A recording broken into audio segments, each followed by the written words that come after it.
26 जनवरी 2025 को एक माँ अपने दो बेटों के साथ गंगा में स्नान करती है और गंगा में स्नान करने के बाद बाहर निकलती है और मेले में अपने बेटों को लेकर घूम रही थी। तभी उसकी नजर एक अघोरी बाबा पर पड़ती है। अब अघोरी बाबा को देखती है तो खड़े होकर टकटकी लगाकर उस बाबा को बार बार देखती है और कुछ समय के बाद वह माँ रोने लगती है। तभी उसके दोनों बेटे कहते हैं, माँ क्या बात है, तुम क्यों रो रही हो? तब उसकी माँ कहती है, बेटा सामने जो अघोरी बाबा बैठे हैं यह और कोई नहीं, यह तुम्हारे पापा है, यानी कि हमारे पति हैं। अब जैसे बेटे शब्द सुनते हैं तो बेटे कहते हैं, माँ हमें तो विश्वास नहीं हो रहा है। माँ कहती है, बेटा मैं अपने पति को कैसे भूल सकती हूँ। अब दोस्तों बेटे उस अघोरी बाबा के पास जाकर कानों में कहते हैं कि पिताजी चलिए घर, आप हमारे पिता हैं। लेकिन वो अघोरी बाबा मना कर देता है, कहता है कि मैं तुम्हारा पिता नहीं हूं, तुम लोगों को कंफ्यूजन हुआ है। उसके बाद दोस्तों जो कहानी घटित होती है, जिसको जब आप जानेंगे सुनेंगे तो आप सोचेंगे कोई चमत्कार से कम नहीं हुआ है। क्योंकि 27 साल के बाद वो व्यक्ति सामने आ जाता है जो 27 साल पहले गायब हो चुका था और उसके सामने उसकी पत्नी और उसके दो बेटे उस अघोरी बाबा को पहचान जाते हैं। साथियों इस कहानी को हम बताएंगे कि कैसे वह व्यक्ति बिछड़ जाता है 27 साल पहले और प्रयागराज के महाकुंभ मेले में कैसे उनकी मुलाकात हो जाती है। तो चलिए जानते हैं विस्तार से इस घटना के बारे में। नमस्कार दोस्तों, मैं हूं संतोष, आप सभी का स्वागत करता हूं अपने इस यूट्यूब चैनल में। दोस्तों आज की सच्ची घटना झारखंड प्रदेश का जिला धनबाद की है। वहीं का एक गांव है श्यामनगर। वहां पर एक परिवार रहता है। उस परिवार के मुखिया का नाम देवलाल यादव है। फिलहाल देवलाल यादव इस समय तो नहीं है, वो मर चुके हैं। लेकिन कुछ साल पहले देवलाल के 4 बेटे थे। पहले बेटे का नाम गंगा सागर यादव, दूसरे बेटे का नाम बद्री यादव, तीसरे मुरली यादव और चौथा प्रयाग यादव। 4 बेटे थे और जो चारों बेटे थे कमा करके जो भी अपने परिवार का भरण पोषण किया करते थे। जो गंगा सागर यादव है वो पशु का व्यापार किया करता था। भैंस को खरीदना, भैंस को बेचना और घर पर भैंस रखकर दूध निकालना, दूध को बेचना, यही सब व्यापार करता था गंगा सागर यादव। मैं बात कर रहा हूं साल 1998 की। 1998 में गंगा सागर यादव के छोटे भाई की शादी होती है। शादी के अभी 4-5 दिन डेट बचे होते हैं। तभी गंगा सागर यादव अपनी पत्नी धनवती देवी से कहते हैं कि मैं जा रहा हूं मार्केट कपड़ा खरीदने और 4 दिन के बाद छोटे भाई की शादी है और कपड़े हैं नहीं, सब पुराने हो गए हैं। यह कह करके वो अपनी पत्नी से गंगा सागर चला जाता है मार्केट। लेकिन वो 1998 में गए थे और वापस अपने घर पर नहीं जा पाते हैं। अब 1 दिन 2 दिन बीत जाते हैं।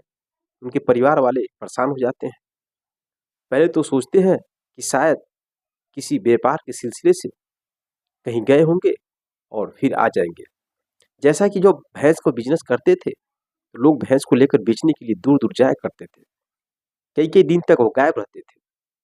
अब इसी आस में सब लोग सोच रहे थे शायद कहीं गए होंगे, आ जाएंगे। लेकिन जब 4 दिन बीत जाते हैं, कोई अता पता, कोई फोन नहीं मिलता है, तब दोस्तों परिवार वाले लोग परेशान हो जाते हैं।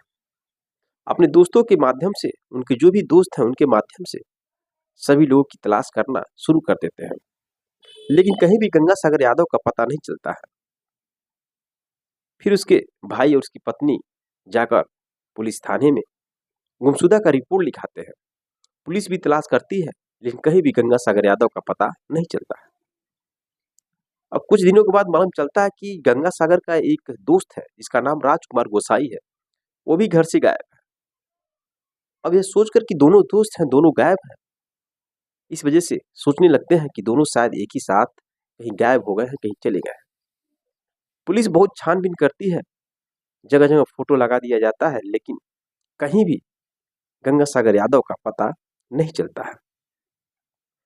दोस्तों 1998 में वह व्यक्ति गायब हुआ था। और जब साल आता है 2025, जैसा कि आप जानते हैं प्रयागराज में महाकुंभ का मेला लगा हुआ है।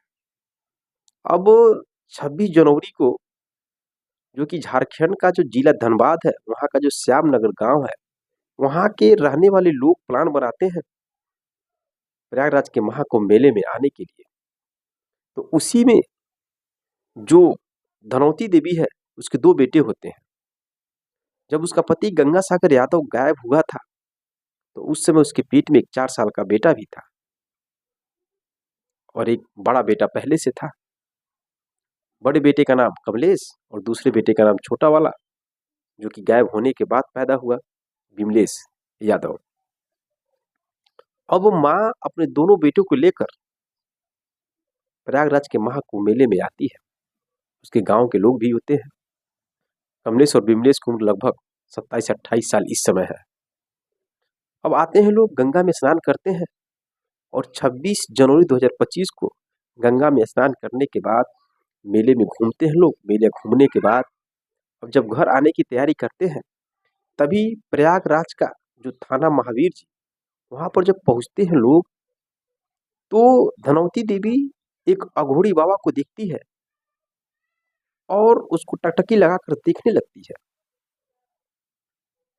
देखने के बाद कुछ देर के बाद वो रोने लगती है।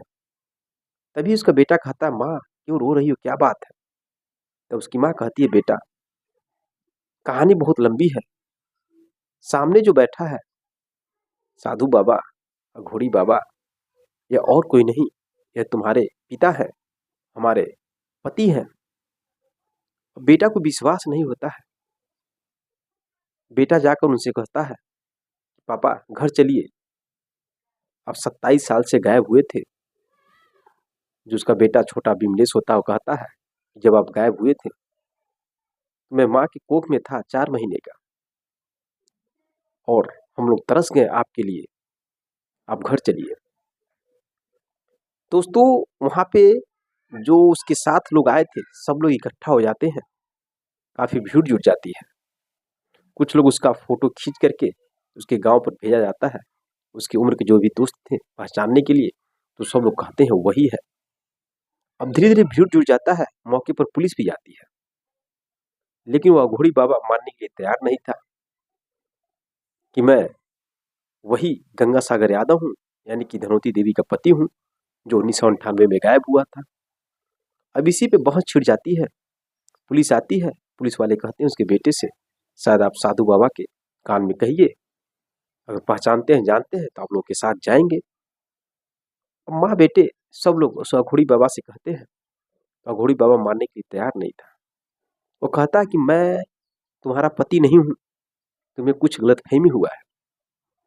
उसके बाद धनौती देवी कहती है पुलिस से, साहब मैं कुछ बातें बता रही हूँ जो कि इनके शरीर पे निशान है, जैसा कि इनका बाएं हाथ टूटा हुआ है, इनके ललाट पर गहरा घाव है, आगे के 2 दांत बड़े हैं। आप इस सब चीजों को जांच कर सकते हैं और ये मेरे पति हैं। लेकिन अघोरी बाबा मानने के लिए तैयार नहीं था। वो कहता है कि हमारी शादी हो चुकी है, हमारे 4-5 बच्चे भी हैं, हमारा घर भी है, मैं तुम्हारा पति नहीं हूँ। तब उनका बेटा कमलेश और विमलेश कहते हैं, अगर ये सही बात है तो आप चलिए, हम लोगों को दिखाइए अपना घर, अपने बच्चों को दिखाइए, तो हमें विश्वास हो जाएगा कि आप नहीं है। इसी बीच में दोस्तों एक साध्वी आती है और कहती है कि आप लोग इसे डिस्टर्ब क्यों कर रहे हैं, यह हमारे पति देव है। अगर किसी ने हमारे पति को छुआ, पति को ले जाने की कोशिश किया, तो हम उसको मारने लगेंगे। एक साध्वी आकर कहने लगती है। इसी पे बवाल छिड़ जाता है। उसके बाद दोस्तों जो उनका लड़का है 29 साल का हो चुका था, वो पुलिस से कहता है, साहब अगर ये मेरे पिता नहीं है तो मैं मान जाऊंगा, लेकिन इनके डीएनए का जांच किया जाए। जांच होने के बाद अगर डीएनए मैच नहीं करता है हम लोगों से, तो फिर हम लोग चले जाएंगे। अब दोस्तों इस तरह का बवाल होता है और विमलेश अपने घर से अपने चाचा को, अपने कई लोगों को घर से बुला लेता है।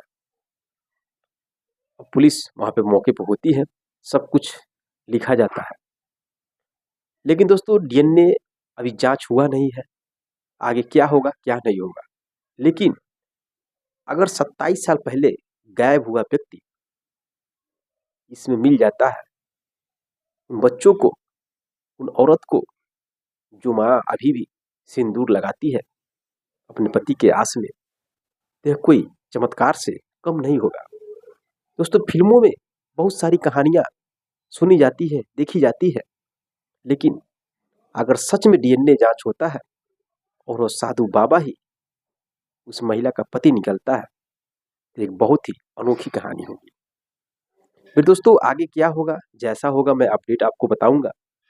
और आपकी राय क्या है इस घटना के बारे में, कमेंट राय, और आपकी राय क्या है इस घटना के बारे में, कमेंट जरूर करिएगा। वीडियो को लाइक करिए, चैनल को सब्सक्राइब करिए। मिलते हैं नेक्स्ट वीडियो में, नेक्स्ट कहानी के साथ, नेक्स्ट घटना के साथ। तब तक के लिए जय हिंद, जय भारत।